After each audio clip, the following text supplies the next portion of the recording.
It's been a while since we've done a video. Welcome to my page, First Gen Millionaires. Listen, guys, things have been taking place. It's been a very interesting few weeks, challenging weeks, uh, and unfortunately, haven't done videos in a while. Man, I have a great new deal of respect for those who put out content. As you all know, if you've been following me, this is very new to me. And man, life happens, moods happen, illnesses happen, and I just haven't been able to get back in front of the video, but in front of the camera. But here I am, and I'm excited. I'm looking forward to it. Here's the cool part. I couldn't get in front of the camera, but I wanted to. Every day I didn't go live and do a video, I felt bad. That means that I'm adjusting to the awareness, the desire to do this. I'm getting more comfortable in this space, and what we've committed to do. And for those of you who made that commitment with me, guys, one, I'm gonna put a lot of content on my my YouTube page. So please subscribe. Give me some feedback as I strive to get better. We all committed to becoming readers because leaders are readers. Readers, we're picking back up the books and putting down the phones.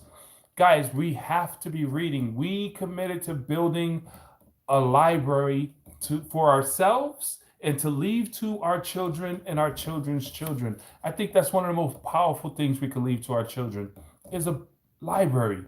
Let them, especially in the world we live in today, books are under attack. Mindsets and philosophies are under attack. So when they can get access to the books, and there was a movie I saw. I'm all off, but hey, we're gonna have a conversation, guys. This is informal.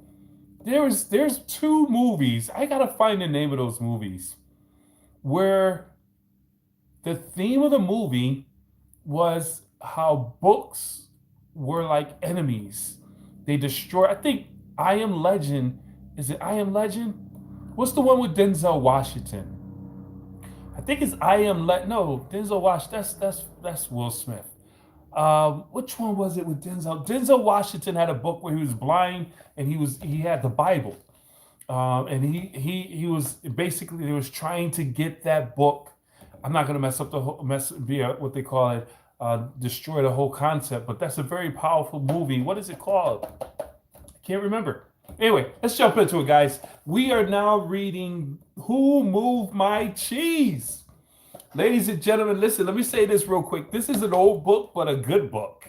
I believe in a philosophy. You don't have to keep buying new books. You can shop your library. And this book jumped out because this is a book, Who Moved My Cheese? An amazing way to deal with change in the work and in your life. Ladies and gentlemen, there's serious change taking place right now. People are adjusting and adapting.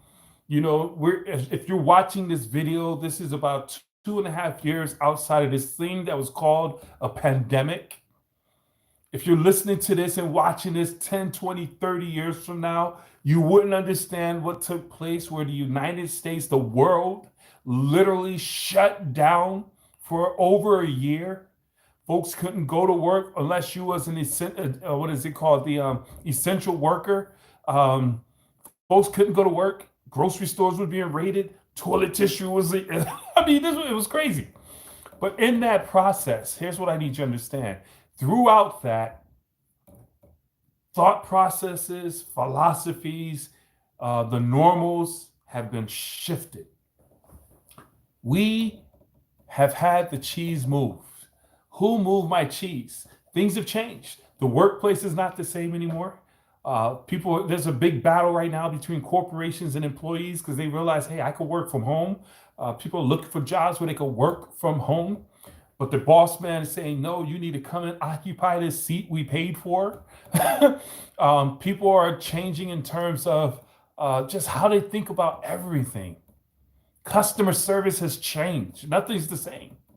So here's what I need you to understand. With this book, I remember when this book came out, I think it was like in 2008, where A lot of people were being fired, laid off, and this was a book that a lot of what was the year this came out? A lot of CEOs literally was buying this book, handing it off to their employees, and then firing them because things have changed. So we're going to go through these chapters. It's not a big book, as you can see, guys.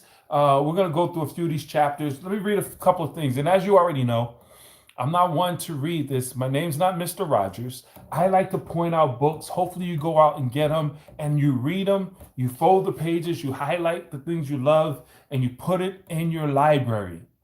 Here's the first part, and then we'll get into the chapters on the next video. We try to keep these real short. Parts of all of us, the simple and the complex. The four imaginary characters depicted in this story, the mice, Sniff and Scurry, and the little people, Hem and Haw, are intended to represent the simple and the complex parts of our lives, regardless of our age, gender, race, or nationality. Sometimes we may act like Sniff, who sniffs out change early, or Scurry, who scurries into action quickly, or Hem. He denies and resists change as he fears it will lead to something worse. Or Hall, who learns to adapt in time when he sees changing leads to something better.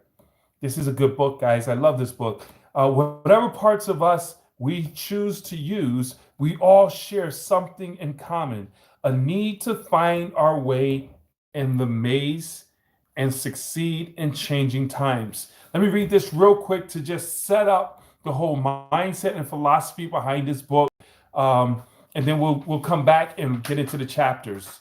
So one of the key things it says, Who Moved My Cheese is a story about the change that takes place in a maze where four amusing characters look for cheese. Cheese being the metaphor for what we want to have in life, whether it's a good job, a great relationship, money, dineros, a big house, freedom, health, recognition, spiritual peace, or even the activity like jogging or golfing. We all have cheese in our life. If you're making good money, you still have something that you want in your life, relationship, health, whatever. Each of us has our own idea of what cheese is, and we pursue it because we believe it makes us happy. If we get it, we often become attached to it, and if we lose it, it is taken away. It can be traumatic. The maze in the story represents where you spend time looking for what you want. It can be the organization you work in, the community you live in, the relationships that you have in your life. I tell the cheese story that to all of our folks around the world, and it is often heard later from people about what a difference it has made in their life. One last paragraph, and we're going to wrap this up.